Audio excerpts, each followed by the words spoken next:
Hiya, alright YouTubers. Right, I'll just show you inside my little man cave. It's a box room inside my flat. It's in my bedroom, but it's a box room.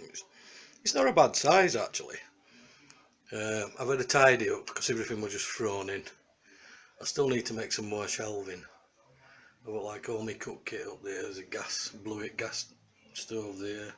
My Crusader, another Blueit, Kelly kettle, Exy, loads of. Small barbecue made out in a bean can. I'll show you that in a later video. My jet boils down there. Some other bits and pieces, toolboxes. That's just full of rammel. Well, not rammel, but stuff that needs organising. And we're going to put in another shelf on here. It's not too bad at the minute. I'm actually walking here. So I've got that shelf I had in originally, with all my bits and pieces hanging off it, and my Bergens and that are all down there. And then I made another shelf, put that above.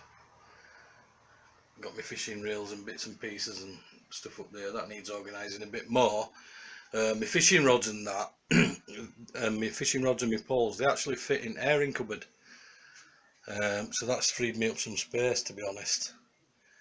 But I might make another shelf in there and put my fishing gear in there, you know, all my fishing gear in there. And then I can just have my bushcraft gear and my army stuff and camping gear in here.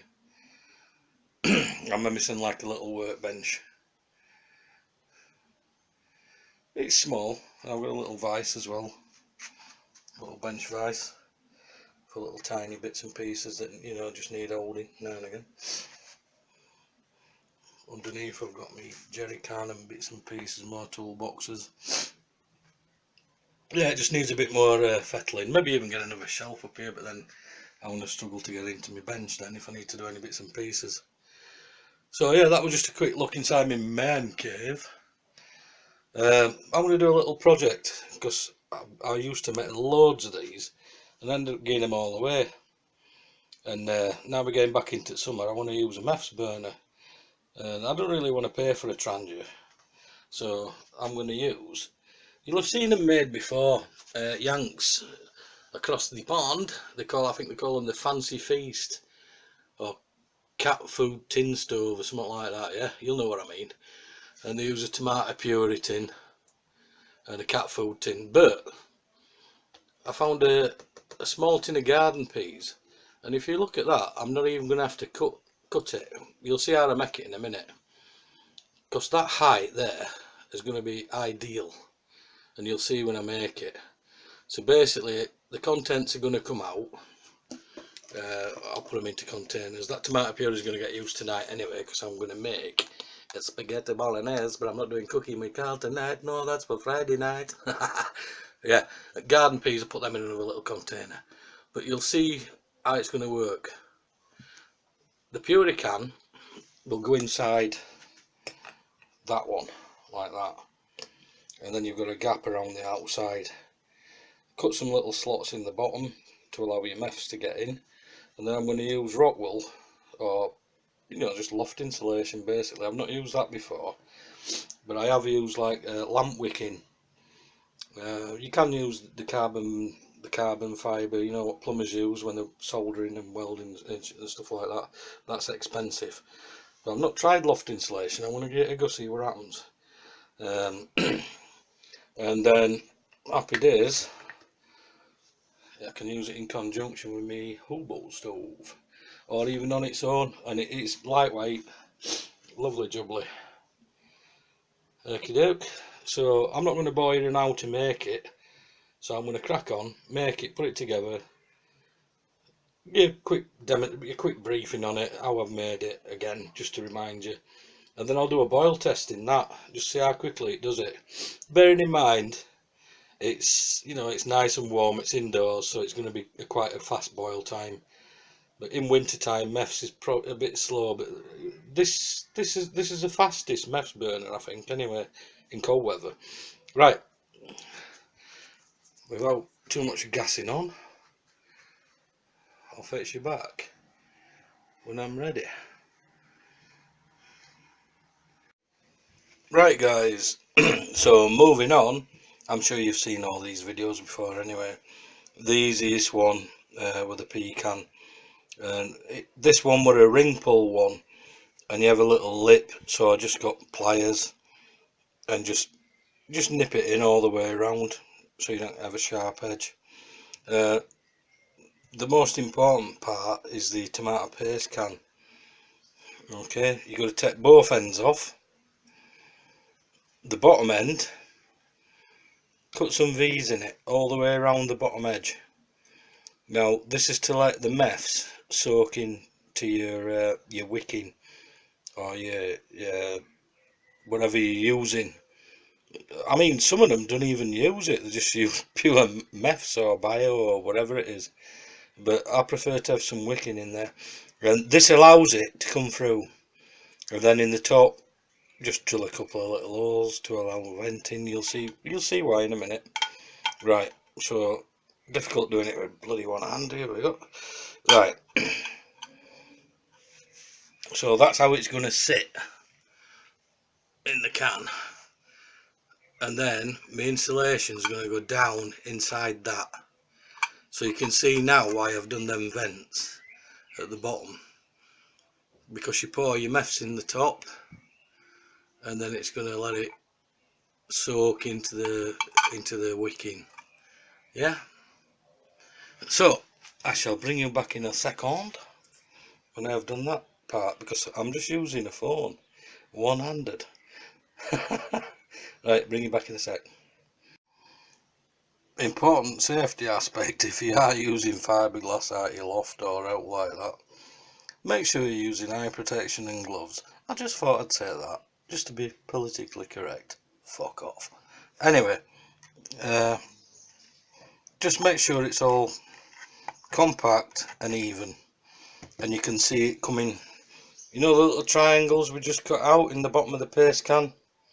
You can see the fiberglass in there, and then when you pour your meths in, that's going to allow that to soak in. There we go. Happy days.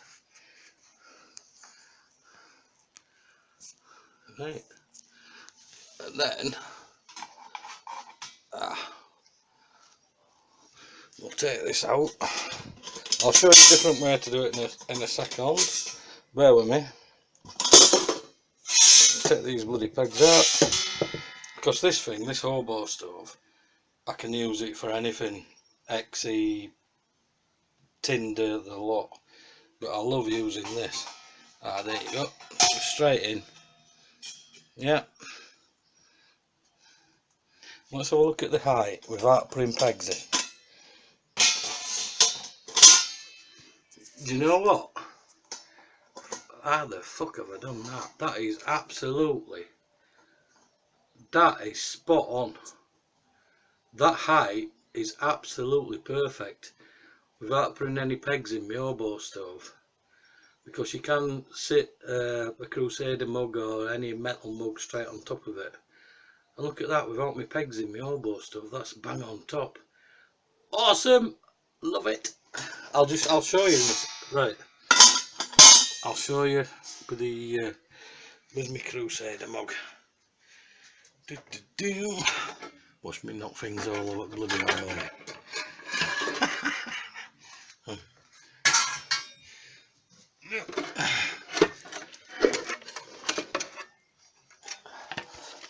Forgive this rough video on this, but it's raw. This is what it is. Yeah. Right. This is what I'm explaining about earlier. Right. Yeah. So your Crusader mug fits bang on as well, and it is stable. Honestly, it is stable. I've made these before. They are cock on. I won't mess about with these bloody, you know, the Coke can things. I'm going to make one of them, and they're just too bloody, they're not robust, are they? They're just shit. They're not going to last 5 minutes. But this kind of thing, it works. Trust me, I've used them, and I've given loads away. So yeah, you can either use it straight on your metal mug, Crusader mug, or whatever metal mug you've got, or in an hobo stove.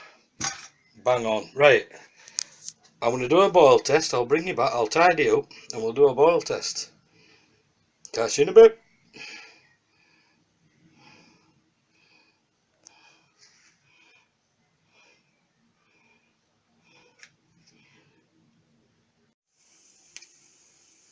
Okay, so here we go.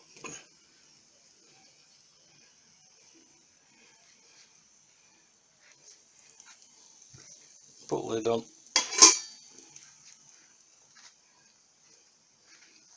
Nice, settle down. And it's in my oboe stove. It's not going to be as fast as a jet boil, but can you see where I put them little holes in top as well now? Yeah? Cool.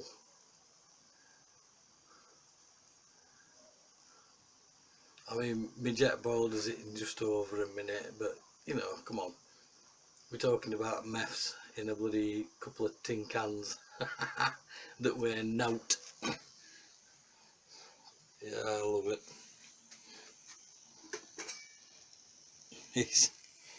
We're getting little bubbles already. What are we on? 1 minute, 7, 8, 9, 1 minute, 10 seconds. Jet boil, roughly a minute-ish. And that's, well, a cup. I don't know how much water's in that. But, you know, you make a decent cup of coffee. Or a boiling bag meal, yeah? In a jet boil, same thing. I'm getting little bubbles already, look. Brilliant. And don't forget, this is first use. So that insulation stuff where I put in, it's still soaking it in. It's its first use, it's still going. So I know it might be boring doing this boil test, but you need to know, don't you? I could easily just put it on and say, oh, look at this, it's fucking brilliant. You go and make one and think, oh, what a lot of shite this is, right away. But at least you know that the one I've made, you know how long it takes to boil some water. Well, a cup of water anyway. So we're on what? 2 minutes 17. It's getting there. Whoa! Not long now. Go on. And don't forget, on my oboe stove, the tin I've got is quite robust stainless steel. So, but the height's spot on. And like I said, with a Crusader mug, you sit your Crusader mug, smack on it, or a French metal mug, or the Hugo mug, smack on top like this is. That's the way I can hear it boiling, I can hear it bubbling. Not far off. 3 minutes, 3 seconds. We're getting little bubbles, little bubbles. If you want to see it absolutely bubbling away like mad for a boil in the bag, right, so at 3 minutes 17 or whatever it was, we've got enough to make a brew. We're now into boil in the bag meal territory. 3 minutes 28, 29, 3 minutes 30.